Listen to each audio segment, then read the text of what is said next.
the 8th tape. I'm not just exactly sure what the sequence. No, I think this is the 7th tape in a series of tapes which I've entitled Intra-Church Relationships. Now, by that, the word intra basically means within, as in intramural sports. And what we've been talking about in the series up until now are a lot of fundamentals, basics, things about how people relate to one another in the church, how we get along together, how we function together, what we try to do, where our pitfalls are, and where things go wrong. And we've had some rather interesting discussions. I would say also this is an informal session, and if you want to ask questions, raise your hand. We'll work your questions in as we go along. And if you have suggestions or comments to offer, raise your hand, because we do want some interaction as we go along.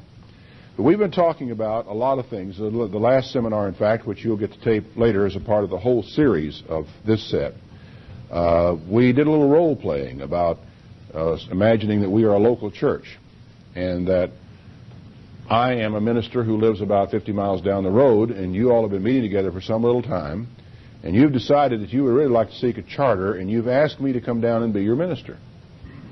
And I surprised some people, I think, by saying the answer to that should not be automatic. It shouldn't be just, well, sure, I'll be glad to come down and help you out, because there are a lot of things that a minister and the congregation ought to know about one another.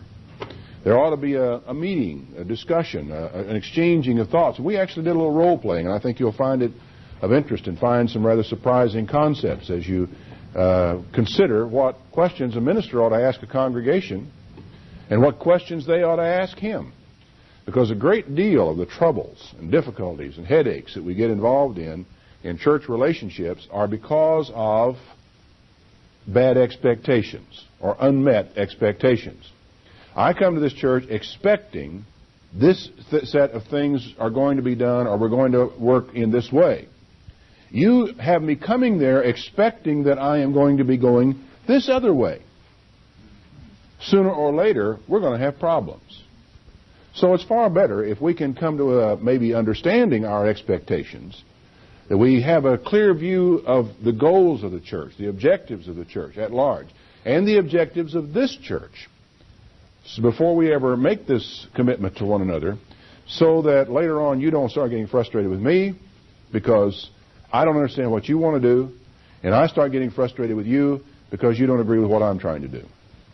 So this is the sort of thing we've been talking about. We've actually talked about a few specific sort of case studies or things that we've, situations that we've talked about. Some of them imaginary and some of them absolutely real, of the things that people get themselves into in local churches and the problems that can arise.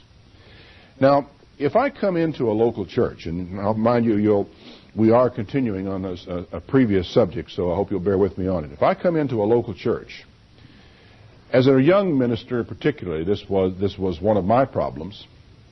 I was a very idealistic young minister. I had a lot of ideas. In fact, in those days, I had about an idea a minute, and out of 60 ideas, usually maybe 1/100th of one of them was somewhere near right. But the nice thing about that was every once in a while I had a really good idea, one that was worthy of following someplace. But idealism, especially untested idealism, can be a problem with the church. Now, we have here a lot of quite a mixture. We've got some very young people. We have some in the middle of things. We have some that are getting on a little bit. And we have quite a little bit of difference in the personalities that are involved, in the patience that might be involved, in our speed that we want things to happen.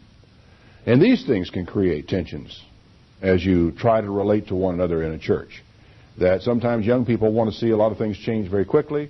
Some of the people, and this is a generalization, it is not always true. Some of the older people don't want to see things change quite so quickly. And so you have to be careful about these things. Where do you think the problems could come in with untested idealism?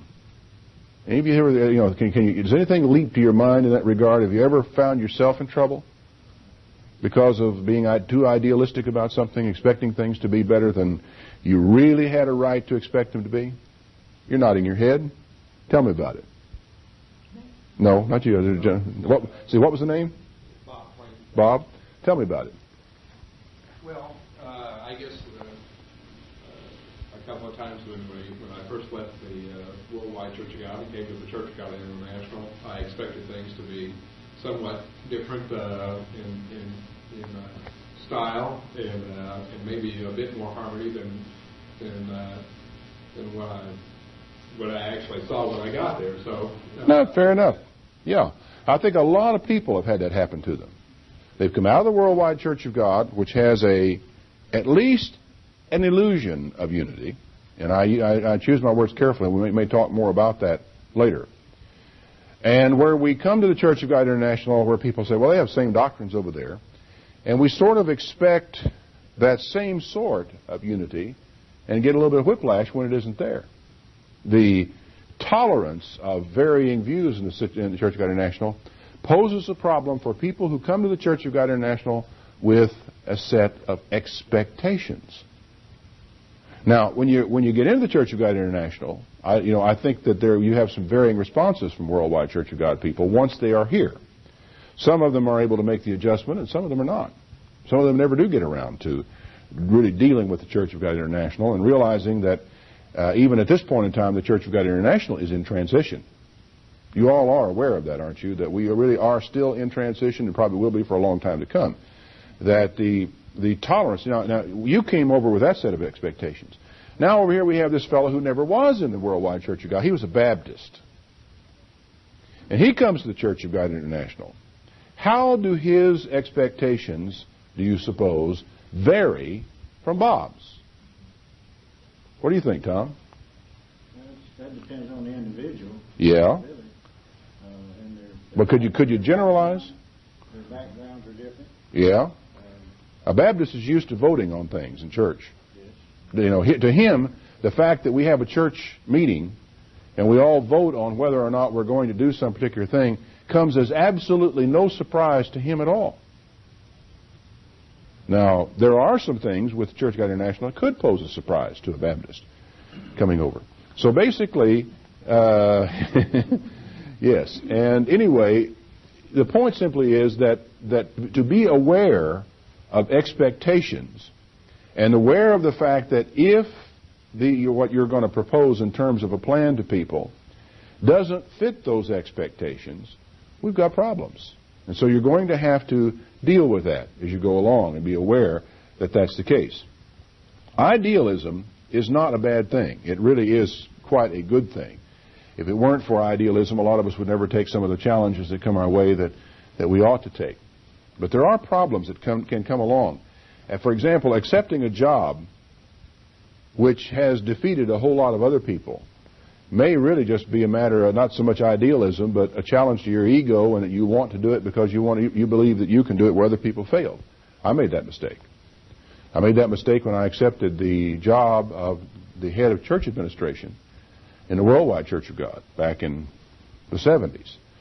Because at that period of time, that job had defeated 5, 6, 7 good men, before me. They weren't bad men. They were capable men, very able men. They were intelligent men, men of considerable ability. And it had defeated about that many of them before. I thought I could do it. I was idealistic.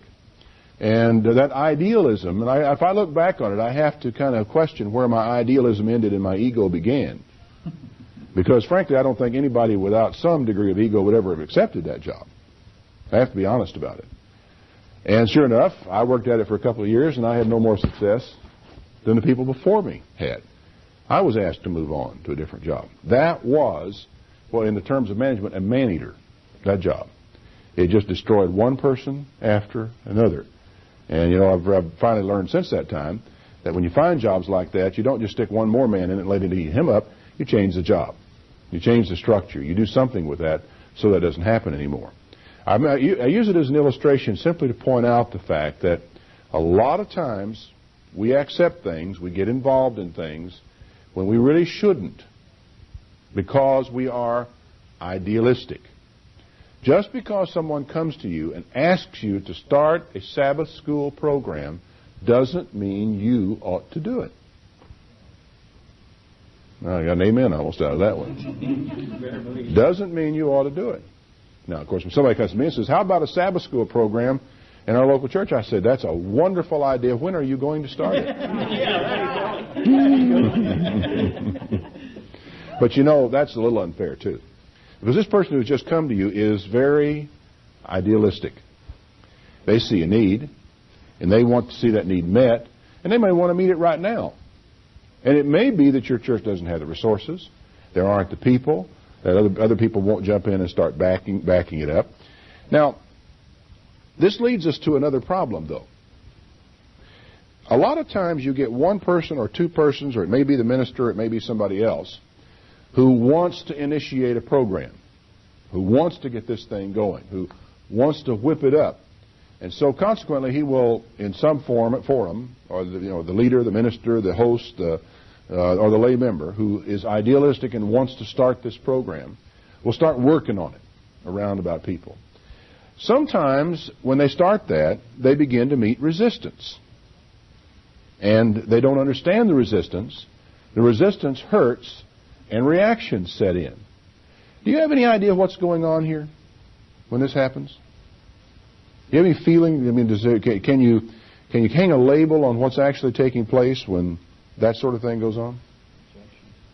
Yeah, it's rejection. But do you know why? Okay. If I come into you as a group of people, let's say I'm a minister and I come in, I say, let's get a Sabbath school started in this church.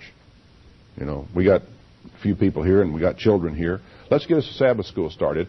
And I start telling you how I think we might do it, and I've got a lot of experience that I've had in some of these other places and so forth.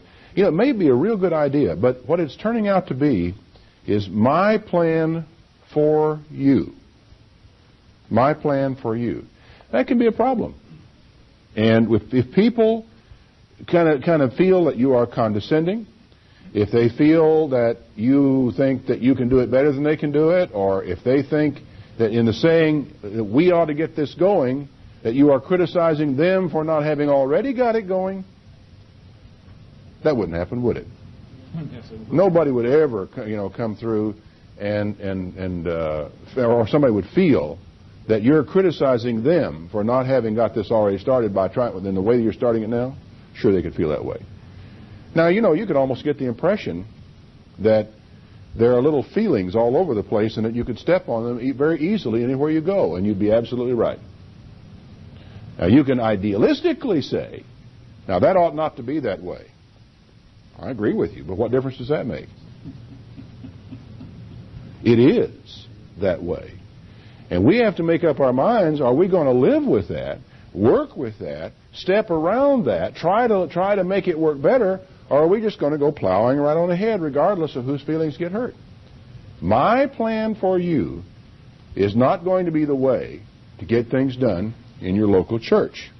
There are a lot of questions that you have to ask that are very practical questions when you start thinking about this idealistic plan that you have for this church. For example, how much does it cost? Oh, well, not much. Fine. How much does it cost? Well, I don't think it should amount to very much money at all. I think we could probably do it for a little bit. How much does it cost? Now, I know I don't want to seem too rigid in this regard, but really, if you're going to start a program in your local church, even something as simple as a Sabbath school program, isn't it going to cost something? If it's going to cost something, can't you hang some kind of a number on that? Sure you can. Somebody, in the next step, when somebody says, how much it costs, say, well, I don't know. I don't know. It shouldn't be much, but I'll tell you what I'll do. I'll find out, and let's talk about it. So that you go get your information, pull it all together, come back in and says, no, look, we're going to start a Sabbath school program. We're going to need materials. The materials are going to involve, coloring things, crayons. It's going to involve some Sabbath school books. Actually, we've located a couple of videotapes that we think would be exceptional for children to watch as a part of a Sabbath school program. We already have the VCR that we can use during that portion of the program for that. We feel that for $150 over the whole next year, we can just put together a bang-up Sabbath school program. Do you all want to support that? Now, if you can do that, get all your chairs in a circle, and let's talk back and forth. Circle the chairs. It's a good thing to keep in mind. Circle the chairs so that we're all sitting here talking together, and we are sharing in the development of this program, and it's our program. Do you suppose we have any better chance of getting it accepted and going somewhere than if it is my program for you? Sure, absolutely. Now, what I am telling you is just as true for you as it is for me. In other words, I'm a minister. I say I'm influential in this congregation. I can get a lot of things done that maybe someone else might have difficulty in getting done. But you think, well, that minister shouldn't just try to cram things down our throat. He should consult us. Absolutely, I think he should. But so should you consult us. All of us. The minister should be made aware of whatever kind of program it is you think that you'd like to convince church members of doing. The church members should hear about the program. It should be a joint program, because if one person's trying to sell it, he's going to wind up meeting resistance at almost every turn. This is the kind of thing I'm talking about when I use the term intra-church relationships. It's just how do you relate to one another? And this idealism can really become a problem. Now, not only how much does it cost, I think a very important question is who's going to do it. I have noticed over the last 8 years that there has been no shortage of people ready to volunteer my time. There are loads of people ready to volunteer my time who have, if I ever ran out of anything to do, I could always ask for suggestions, and I would never come up short of people who think that, well, I think it'd be good if you did this, and you ought to try this, you ought to write a booklet on this, you ought to write an article. Why don't you do a sermon on the other thing? I'm going to, one of these days. I try not to say when I get around to it, because somebody's going to give me one, and then I'll be expected to produce. But in any case, you got to say, and big important question is who is going to do this? There are some programs that we would really like to have in the church, but we don't have qualified people. We just don't have qualified people. We may have idealistic, bright-eyed people who will start off and do well, but who will not stay the course. Now, that's something that those of us who've been around a little bit longer, and that's what local church councils are for, that's what pastors and ministers are for, is to sometimes put a brake on programs that somebody is trying to develop when you have this sneaking suspicion that the power to sustain the program is not there. How do you handle that one, friends? Here you are. You got a young couple in your church who are very excited.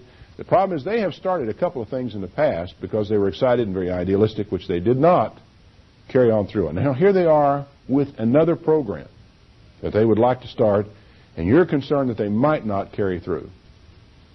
What do you say to them? E.B., what would you say?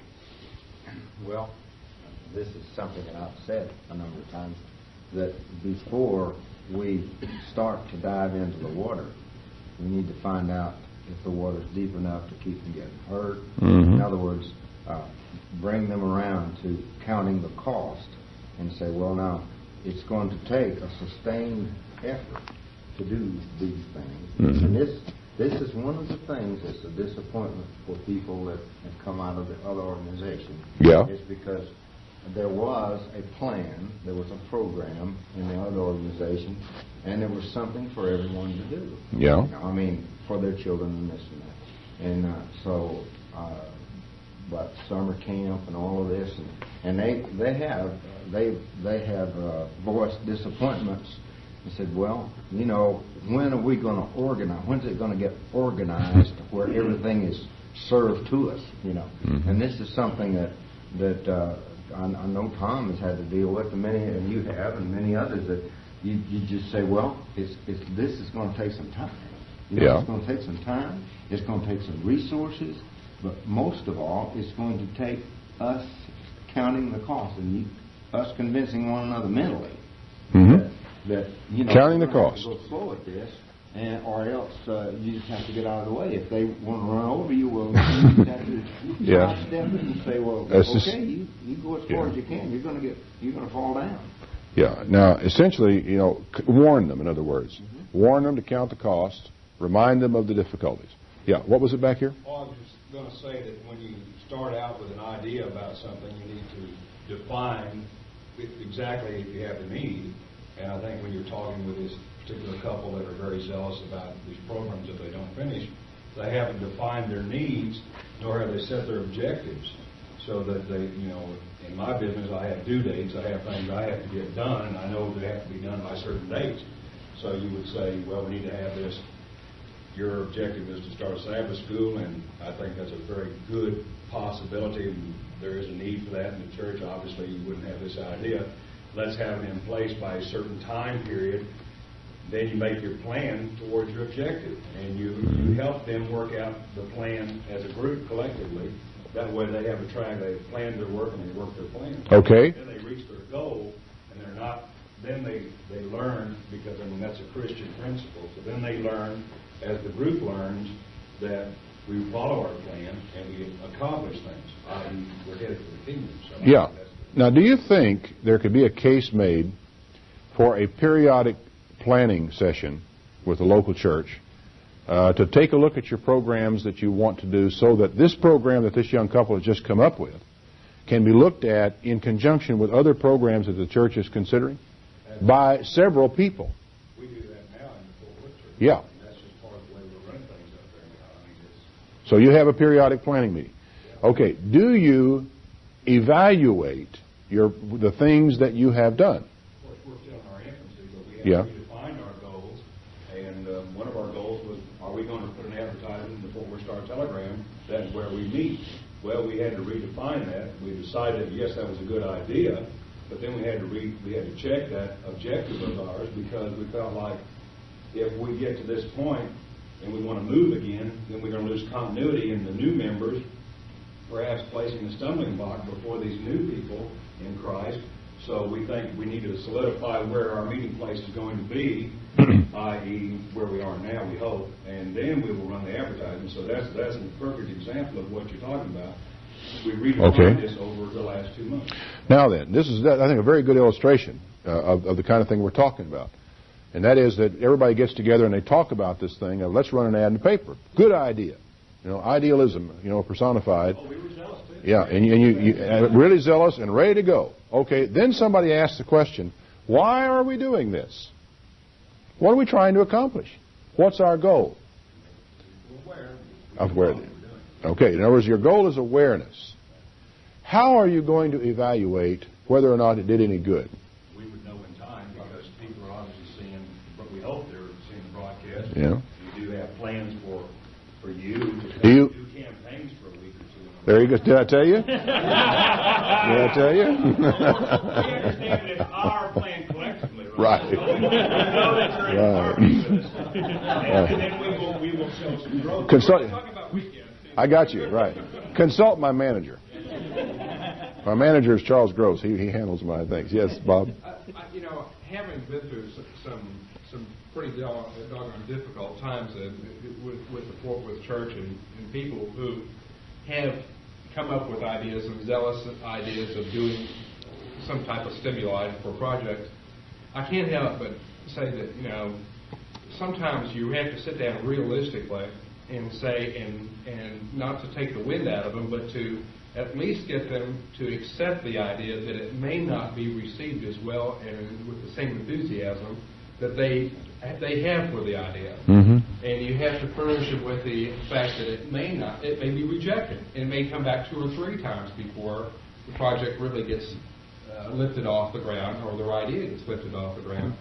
And I've seen people who have come up with ideas and are very zealous, and then when it gets diffused, when the majority of the congregation says, well, it's not the time for it, become very hurt and very deflated and pack up and leave. Yeah.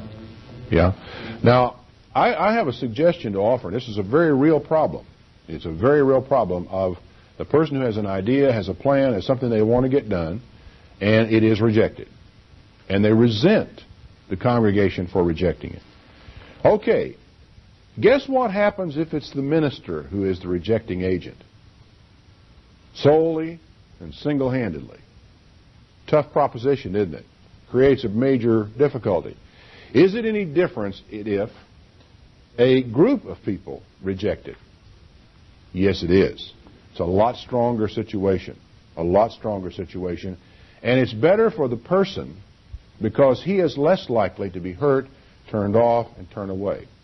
Here we have a good subject for a sermonette, in church. Sermon, maybe. Whole sermon. And that is the fact that you come up with some sort of an idea, and you present it, you think you want to get it done, and it isn't accepted. Don't resent the congregation. I mean, if here I am as a minister, and y'all won't accept my plan, I shouldn't resent you people for not accepting the plan. I mean, here's a whole bunch of people that all have God's Spirit. There may be certain elements of carnality in you, but there so are in me too. So I've got to say to myself, okay, I just didn't do my homework very well in this. I probably didn't, in one case, I probably didn't make it our plan. Or I wouldn't have had so much trouble from all these folks. But one of the key elements of making people understand is that when the plan is rejected, don't just get mad at people. Don't resent people. Take a look at the plan. In other words, because they may not be rejecting you, they're rejecting the plan, and they may have very complex reasons why they don't want to do it, and may not even be able to express to you adequately why they don't want to do it. Yeah? It's been my experience that people in all walks of life that are idea people are sensitive. Yes. And so therefore you need to, at least I try to, and I know all of us here try to handle each other as delicately as we can. Mm-hmm. But those idea people are very extremely sensitive. And I think you have to be keenly aware that they have all the zeal and the idea at the beginning, but they will, in fact, even if they want to diffuse it to the whole, so the whole congregation rejects it, not ad hoc, but ad valorem, I guess is a better word, but they will still try to direct it towards anyone who criticizes it as an individual. In other words, you have an open forum and the people say, well, I don't think this. Whoever was the most strongest opponent, they don't have a minister to point their finger at. They will point it at one or two individuals. And then their ideas become counterproductive, and this is what we're talking about now, inter-church relations. Then things start getting sour in the local level. Yeah. So we put our finger on something here that is important to the church. Very important to the church. Because these people who are idea people are very valuable to the church and very sensitive. So you've got a touchy combination here. I would say, and I think, would you agree that it's a good idea to get these people identified as early as possible? That these are valuable people, that these are sensitive people. And we need to work with these people. We need to give importance to their work and to their ideas and to their concepts. But at the same time, we also have got to be careful lest these people sweep us completely out of the programs, the directions that the church already has got established. Now, that's not going to be easy to do. It's not going to be easy to do at all. How do you do it? Pardon? It's nearly impossible. It is in some ways. You would think it's impossible, but does it have to be? Because first of all, let's accept some realities. There is nothing particularly intrinsically wrong with being sensitive. The very sensitivity of certain people is one of the reasons why they are valuable. It's, their sensitivity means that they react quickly to people, and they can feel for people. And sensitive people are oftentimes the first ones to pick up and go to the hospital when somebody's sick. So there's nothing intrinsically wrong with being being sensitive. And there's nothing at all wrong with coming up with a lot of new ideas or plans or concepts for the future of the church. So therefore, there's got to be a way of harnessing and using people effectively in the church who are talented and sensitive. And it's up to us who are leaders of the church to learn how to do that and to develop our skills at doing that and to find ways of doing that. Bob? I think one of the ways you can do that is to continuously lay out the central purpose and goals for the church. I mean, having them right in your mind so that you're not sidetracked off on somewhere left or right. But that becomes a point of ambiguity because sometimes the purpose of the church is as different as each frame of mind, that there isn't a person sitting there who thinking what's the purpose of the church. Sometimes the purpose of the local church I'm speaking of is rather ambiguous in the mind of the beholder. Yeah. And therefore, it is by those directions that they do get sidetracked, by the fact that it is ambiguous and they don't have. And even to this day, I think people contemplate congregation, even with a host or whether you have a minister or not. Yeah. The lack of clarity of local church goals and objectives does leave the door open for a lot of hurt feelings, doesn't it? And I think this is why it is important that the type of thing that we're doing right here is very important, because it begins to lay down some concepts about church objectives. In other words, should there be that dramatic a difference in the objectives of the Fort Worth Church and the Texarkana Church? Should there be a really dramatic difference? Now, there will be variances, and one of the primary differences that could exist in the purposes or objectives, not the goals really, but the objectives of a church, has to do with the talent of the people you've got. If you just happen to be lucky enough to have some very talented people in youth education, you may want to go in that direction and put your resources in that direction. Texarkana may not. It has a lot to do with the people you have got and how you use those people. And this is why it is so important that we begin to develop a core of leadership in the church of people who respect one another and work with one another so that we can get these goals and things defined, so that we can have some clear idea of where we're going, so that whenever a person comes into our church, he doesn't feel that there's this vacuum that he can fill. Now, when you go over and visit a local Baptist church over here, they will have a pretty thorough set of programs in place. Their doctrines are in place, their programs are in place, they got a history behind them, and they've got goals ahead of them. And you come into that, you just naturally feel like, if I'm going to attend church here, these are the programs I'm going to be involved in. Maybe we can start something new, but you don't really think in terms of being a great mover and a shaker, because this church has a direction. It has, some inertia already in that direction. It is established. The people know what they're doing.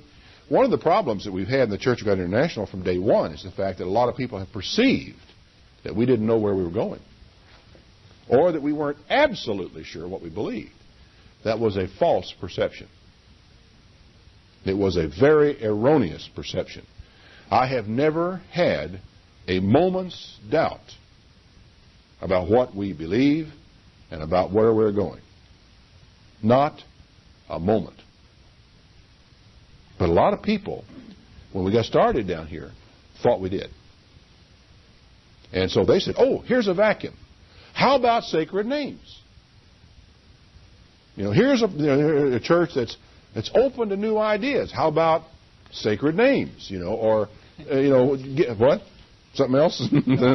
That this perception doctrinally was perceived, and it is that lack of a perception of a clearly defined doctrine that left open a lot of our problems, which we are even now, only now, getting straightened out. And I think in the course of the next year, you're going to see that pattern much more firmly established as people begin to see, they come into this church and say, I see. This church really does believe in these things. And this is what they believe. I see.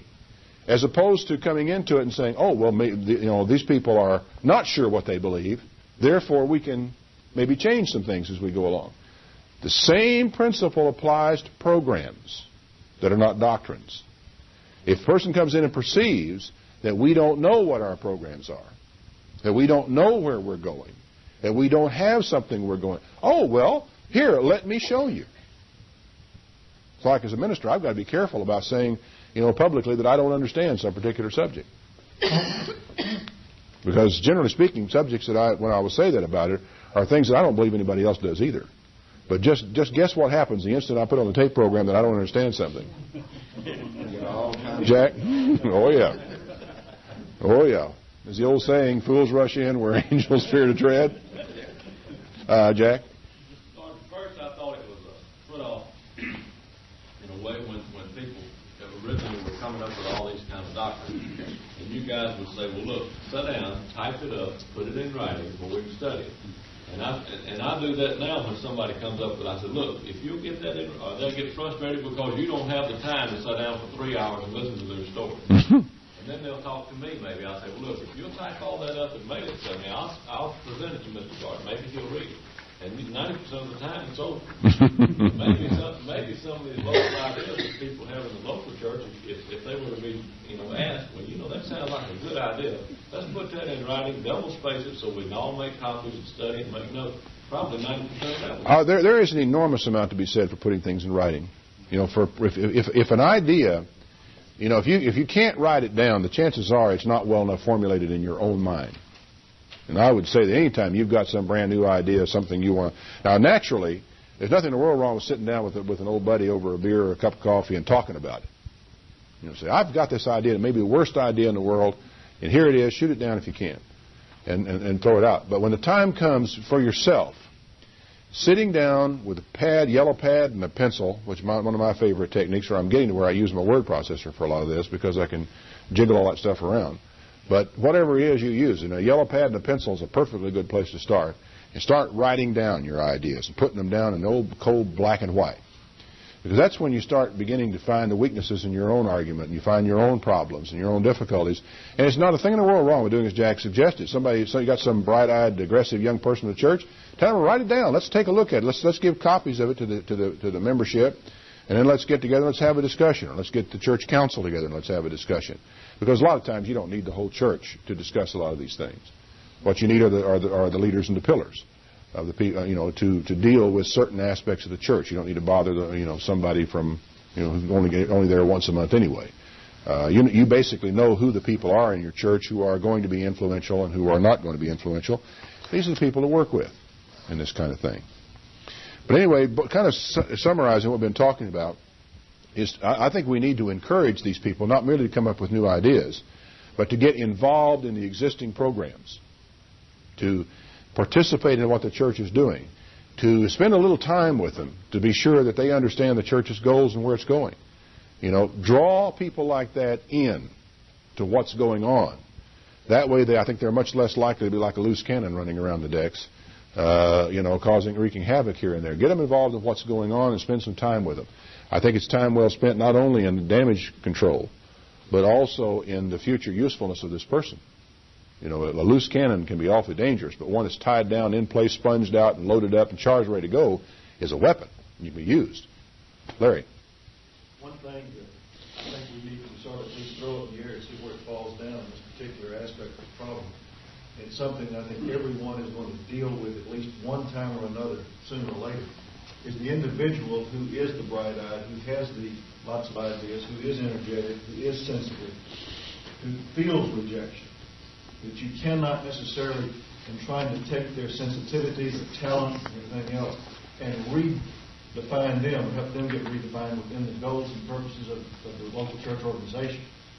They continue to feel, because of their own ideas being rejected, and feeling rejection by the entire congregation. Do you then turn around and change the entire goals and purposes of the congregation? No, you don't. So what happens if they threaten to leave? Is it the world's greatest catastrophe if this person leaves? Well, there comes a point in time where there are people who are going to leave. And in this regard, this is a major consideration, and I would like to recommend to all of you, which you will be getting anyway if you've enrolled here, a set of tapes entitled Well-Intentioned Dragons, because it's 4 hours worth of discussing the problems of people who mean well in the church, but who are like that loose cannon. It's not tied down on the deck and they're rattling to and fro, and it's going to wreak havoc and a lot of havoc. And there is a realization that there are a lot of nuances in why they do the things they do.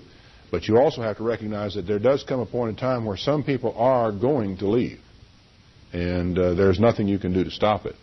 And this doesn't mean you shouldn't try. It doesn't mean that they shouldn't be ministered to. It doesn't mean they shouldn't be prayed for. And one thing you want to keep right up and foremost in all that we're talking about here, I mean, it is the thing I haven't said anything about yet, because I assume everybody knows it, and that is that prayer is a powerful weapon in all that we are talking about here. Don't ever discount it, not for a minute.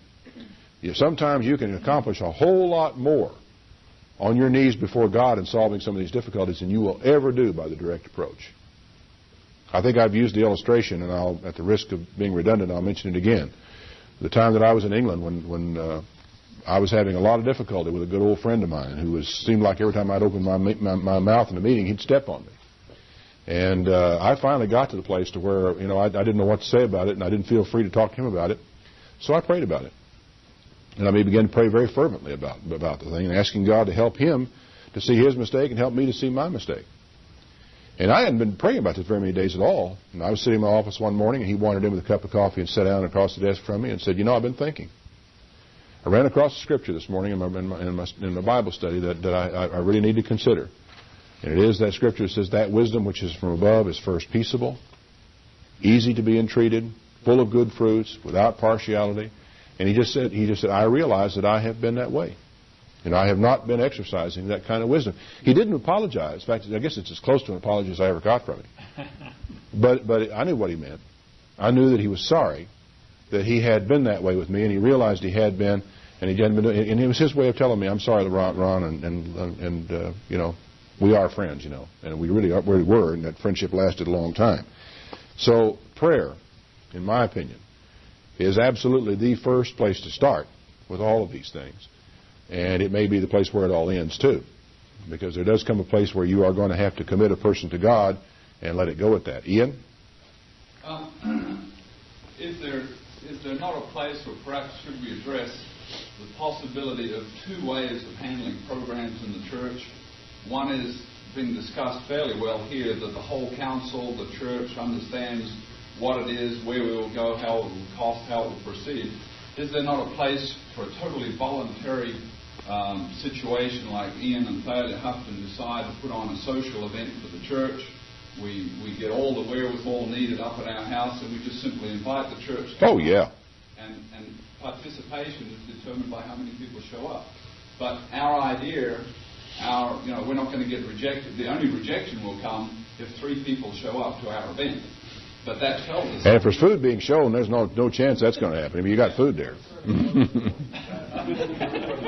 Yeah, there is a case for a unilateral program of, and hospitality is the classic case.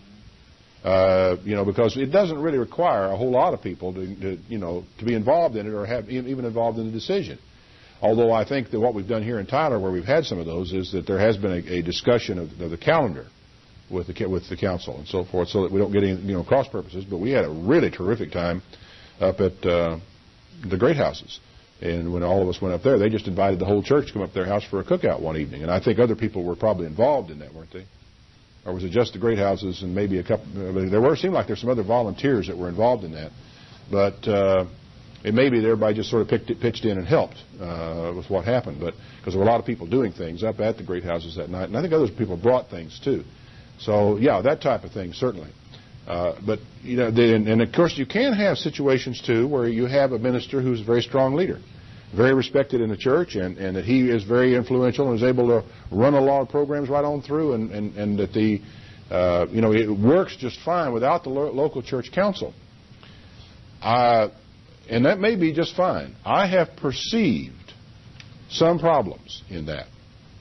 And those perceptions of mine are just on the back burner, and I am waiting, for the fruits to show what ultimately is the result of it. But the perceptions that I have got of the minister who does what I would call overlead the church is that the people who are involved otherwise in the program don't seem happy. Now, how's that for an objective evaluation? I don't know how I'd weigh that. I don't know how I'd ever add it up. It's just kind of a perception that people don't just seem real happy. And I go another area, and the people are all kind of bubbly and happy and involved and participating. And I say to myself, what's making this difference? Is it the people, or is there something that's going on here? And I think that the sharing of responsibility and of leadership, and sometimes, and this is one of the things, a lot of the guys have run into problems with this. They say, well, I give somebody responsibility of bringing flowers, and they're there 2 weeks, and then we never see, and then after that there are no flowers anymore. You know, or I'll try to persuade somebody to take care of the cookies or coffee, and the next thing you know, there's no cookies and there's no coffee. That happens. What do you do about that? What can you do about problems where you're trying to get people to do things and the leadership's not there? Do you have something there? Or you're just... No, I was just going to say, I think you could rotate the responsibilities around to share the... Yeah, that you can rotate them around. I don't believe you necessarily will have solved your problem when you do that. Bob's grinning knowingly back there as though he's found that didn't work. E.B., you were going to try to make a comment on that? Yes. One thing that I have been practicing in the Metroplex that the council is responsible for encouraging one another to see that the job gets done. Yeah. And that there's always a teamwork effort overall in everything that we do, and that no one, you know, I made it very clear that no one in the Metroplex church, including me, has any desire to be king of the mountain. Mm-hmm. And if anyone does have that desire, then they need to find another mountain. Need to find a mountain. I've been very clear with that, and yeah. You know, because if anything. But now you see, you are blessed though. You are blessed with some talented people in that group. Right. You are blessed with very talented people, some very aggressive people who really want to do things, and I can hear some other ministers saying, "Oh, sure, that'll work for you." But I got all these deadheads over here. What do you do when you got a bunch of deadheads? It's hard to motivate people, but once you've identified that someone says, yes, I'll accept the job of bringing the flowers, and they do it all right for a couple of weeks, then I think at that point you need to use positive, motivational, you say, the flowers you brought a couple of weeks ago certainly were pretty. Nah. You need some more help with that. You've really done a good job, and because they know why, and you can't put it on them, but you got to see if there's a problem and try to draw them in. Well, I was doing okay, but I ran out of money, and I'm kind of short. I can't afford to buy the flowers. The church funds haven't come. There might be an underlying reason that this job not happening. So at that point, then you can determine if this person wants to continue in that role, or do you? Yeah. You said you need to go on. Yeah. In other words, what you're saying is there could be reasons why this person's having a problem or didn't do it, and it might not be a bad idea to find out. And how much mileage can you get out of giving somebody a little public praise? A little stroke, I guess we can call it that. But my word, here are these gorgeous flowers. You say, to thank a person who did it. Well, Mrs. Jones really outdid herself this week. Look at what we've got up here, and give her a few strokes. And at the same time, say, how are things going? Are you running short of funds on this thing, or what's it costing? And just to be sure she's not running into a problem. Motivation. When it starts to happen in the beginning stages, if you tell someone they're doing a good job, then you may avoid the bad situation, and that she or he may come to you later and say, by the way, I'm running out of money in the flower fund or whatever it was set up, and rather than just let it fall by the way, which people will have a tendency to do. Okay, now, I think there's something we need to teach one another, in the church, and we need to establish as a residual permanent value in the Church of God International, and that is appreciation for the things that people do and the sacrifices they make. Now, the minister, he can give his appreciation, and that's all well and good, and he gets up in front and praises Mrs. Jones for her flowers. But the problem is, if he's the only person that ever mentions it, it may work and it may not. The question, sometimes that I might have is, okay, fine, I got a couple of people that really like what I do, but I wonder what about the rest of all these folks? It isn't that I have to have pats on the back from everybody every day all the time, but an atmosphere of appreciation for things that people do. Now, I don't know of any shortcuts to that. That's something that has to be taught.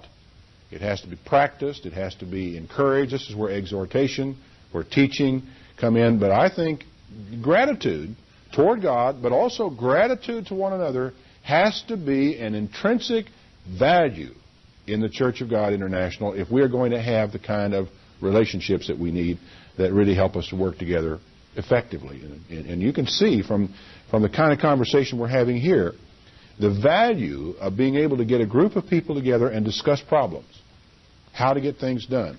Why is it that sometimes we've tried these things and they don't work? I think some of the ministry who may have had some of these problems with, they actually really have had a congregation of people who were burnt out. They really, a congregation of people who are, let's say, composed entirely of old burnt-out worldwide Church of God people has got a problem. But it is not an insoluble problem. Those people are going to have to be ministered to in a different way. Yeah. I'll tell you where I think I'd start. And somebody put it to me, with circle of chairs. Let's get everybody together. Let's put the chairs in a circle. And today what I want us to talk about, folks, I want us to talk about those worldwide Church of God experiences. And I want us to talk about how we're going to get over it. Because we're not going to get into the kingdom of God if we stay burnt out. We're not going to get into the kingdom of God if we continue going around the rest of our lives moaning about what those people did to me over there. So let's talk. You know what this is? Group therapy. It's group therapy. And I think a lot of our ex-Worldwide Church of God people need some group therapy. They need to circle those chairs around and they need to talk it out. One thing I have really found is that people who have been in the Worldwide Church of God and have had that experience have got to tell their story to somebody. And they may not be satisfied with telling it once. They may have to tell it several times before it is out of their system. Now, one of the problems we get into, here 8 years into this experience that we're into now, is that all of us here, most of us have got that behind us now, for the most part. 90% of it, 95% of it's all behind us. Some new Worldwide Church of God person comes in here, and he's loaded up with us, and we don't want to hear it anymore. Now, if Ted and I decide to address a Worldwide Church of God problem, we don't want to hear it anymore. I'm sorry, folks, but there are a lot of ex-Worldwide Church of God people on that tape program, and they got to be ministered to. There are certain things they've got to hear.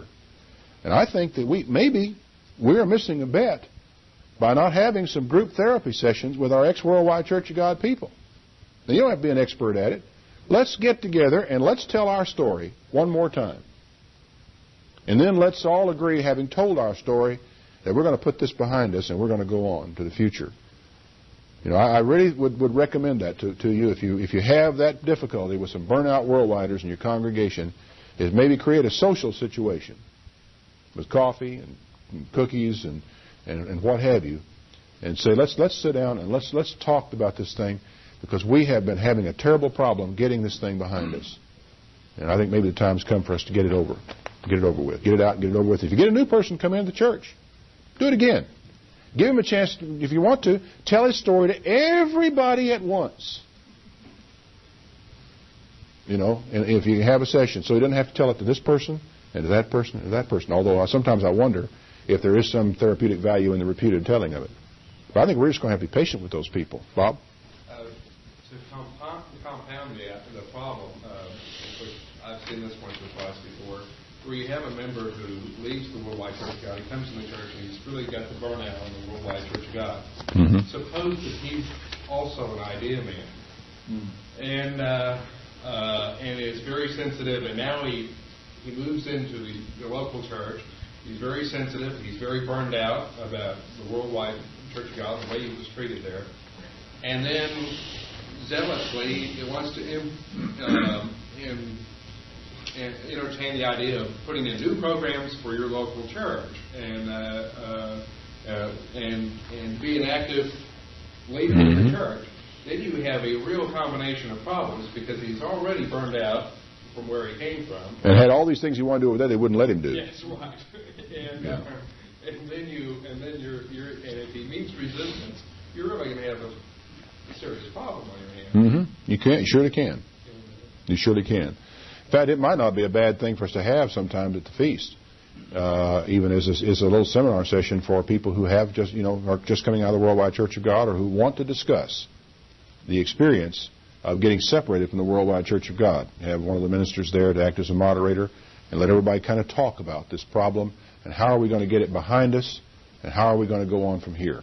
I think a seminar on that, properly led and conducted, could be really useful in ministering to some of the people who have had that Worldwide Church of God experience and who are now still hurting bad from it. Yes? In Fort Worth, we have a monthly meeting, right? council meeting first, and then we have the open church meeting after church. And of course, first thing I wanted to do was we should have these quarterly. We don't need to have these every month. I wanted to spread them out, and Bob agreed. But the people just need to have that catharsis every month to sit and talk, because there might be somebody new. And those meetings, sometimes they've gone on for hours. You are free to leave if you want to. You wouldn't dare, but afraid what you missed. Oh, yeah, I said, okay. Sometimes you wish you had. Sometimes you wish that you had left because you didn't want to hear what you heard. Yeah. But it's the people just, it was, I'm fine. I'm feeling very comfortable with the church in Fort Worth, but yet there are a lot of new people who are not quite so comfortable with the Church of God International. And they want to know, and they want to find out what we are doing, and they need to talk these things out and tell their story. Well, there's an enormous... They wouldn't let us do that. So they need to do that. So it's been a good thing for us. It's the circle of chairs approach. Yeah, it's a troublesome experience and a troubling experience. But growth is a pain. Yeah, growth is a pain, and I think that it's the kind of thing that we have to do in order to have that communication, that we can finally get things talked out. But you still are going to find people that see that one of the key elements involved in this is if we as a church know who we are, and we know what we stand for, and we know what we are where we are going, troubled people won't hurt us. It's when we don't know who we are and we don't know what we stand for that we get confused, and that people can cause confusion. And one of the things that we're trying to do right here, right now, today, is to kind of get ourselves together, pull ourselves up by our bootstraps, as it were, get ourselves organized, and come to an understanding of who are we as a church. What do we stand for? Are we going to be here next month? Are we going to be here next year? Are we going to believe the same things next year we believe this year? And the answer to those questions is yes, we are. And the sooner everybody realizes that, the better off all of us are going to be. And then people who come in who are troubled can be helped. But when we don't even know where we are or where we're going, how are we going to help them? And I think that what's taking place in the church, and in this situation at Fort Worth, and it's also going on elsewhere, where we recognize that people come in, we've got to take some time with them and spend some time with them and give some of ourselves to them and listen that long ear, That's how those changes get made. Yeah.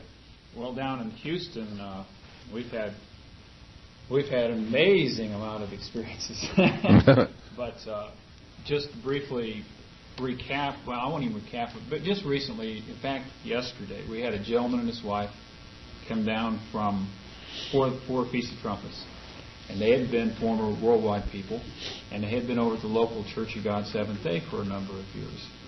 But the wife has drifted off and is going to a Sunday-keeping, Bible-believing church and is having doubts about the holy days, but her husband doesn't. And he had a falling out with the pastor there in the Church of God Seventh-day over the holy days, so he's coming and wants to start attending.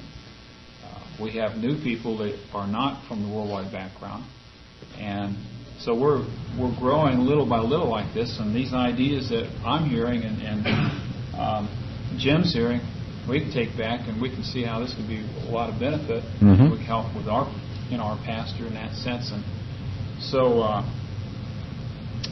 there's a lot of doors being opened with this approach. I can see it. Yeah. E.B.? Well, one thing that I'm trying to get over to the people in the Metroplex area is that if we want to fine-tune a doctrine, then it should be put in writing and should be sent. And I still insist, or I still wish that we could be called headquarters. Home office, same thing. Don't. But anyway, that if there's any doctrinal adjustments to be made, they should be done not in a local area, because I think. Yeah, absolutely, absolutely. Discussion, because if people say, "Well, now I have this idea," there are certain, there are certain things that must stay central. That's right. There are certain things. Any fool should see that doctrine has got to stay central. That's right. That you can't deal with it out on the spokes of the wheel. It's divisive. Now, what else is it that should stay central? Well, the holy day observances. In other words, where they're going to be and all this stuff. They have to be central. Otherwise, you're going to fragment. Yeah. Now, you think about that for a while, and you begin to see the enormous value of, if you want to call it that, a headquarters, but I call it a home office because I think it's less threatening, but it is just as firm. The home office does decide where the festival is going to be held. That is a policy in the CGI, and it will remain so until the Board of Trustees changes it. And they will not be likely to change it, this year. I'll tell you, before we go on any further, I think this is a very, very fruitful discussion. We're coming to the end of a tape here, and I want us to take a little break. So you have precisely 5 minutes to be back in your seats, and we'll go on from there.